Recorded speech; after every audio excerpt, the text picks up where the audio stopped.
Now we shift to next topic, reproduction. Reproduction word defines the actual meaning of what is reproduction. Here you can see on the screen reproduction, reproduce and son.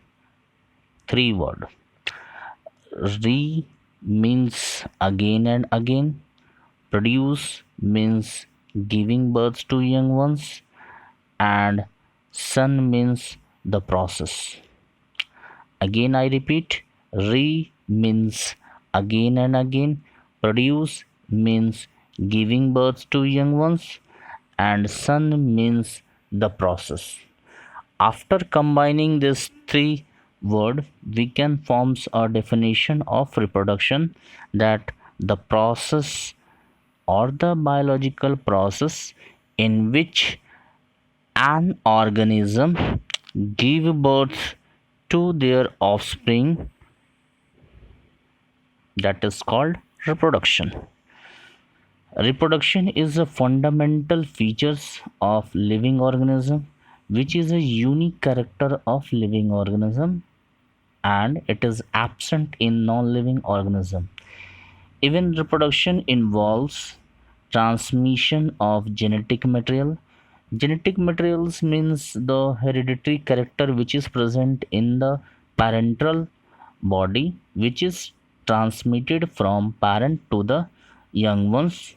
Thus, it is said the genetic material is transmitted from one generation to the next generation, and thus every organism can survive their species for a longer period of time,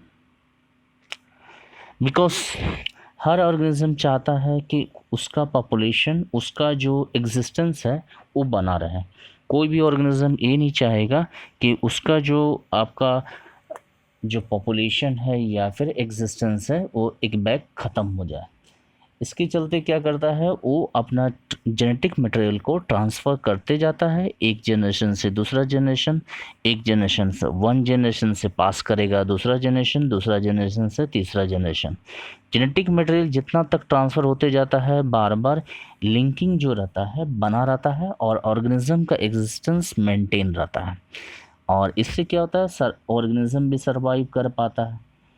जेकि बोला जाता है कि reproduction which is an phenomena which ensure the species continuity and even the population organization. In many organisms, reproduction leads to variation, because when there is a transmission of genetic material, then the new organism could able to be birth in the present situation, which will helps in surviving the organism in adverse condition. Thus reproduction is called the important phenomena। और reproduction जो होता है हर organism भी करता है कि ज़्यादा से ज़्यादा वो अपना पॉपुलेशन को बढ़ा सके, फिर आपका स्पीसीज़ उसका जो है धरती पर मौजूद रहे, पॉपुलेशन भी बढ़ते जाएगा, और जब ट्रांसमिशन ऑफ जेनेटिक कैरेक्टर जब होते जाएगा तो आपका वेरिएशन भी पॉसिबल हो पाएगा। इवन हर ऑर्गेनिज्म चाहता है कि उसका जो लाइफ का जो एग्जिस्टेंस है वो ख़त्म नहीं हो जाए, क्योंकि रिप्रोडक्शन एक ऐसा मोड है जिससे कि वो नया ऑर्गेनिज्म या फिर अपने जैसा सिमिलर ऑर्गेनिज्म को जन्म दे पाता है। बट मोड ऑफ रिप्रोडक्शन जो होता है वो कुछ कुछ फैक्टर पर डिपेंड भी करता है। पहला फैक्टर है हैबिटेट, दूसरा फैक्टर है इंटरनल फिजियोलॉजी। इंटरनल फिजियोलॉजी बोलने का मतलब है बॉडी के अंदर का सिस्टम या फिर बॉडी के अंदर का जो आपका ऑर्गन का फंक्शनिंग।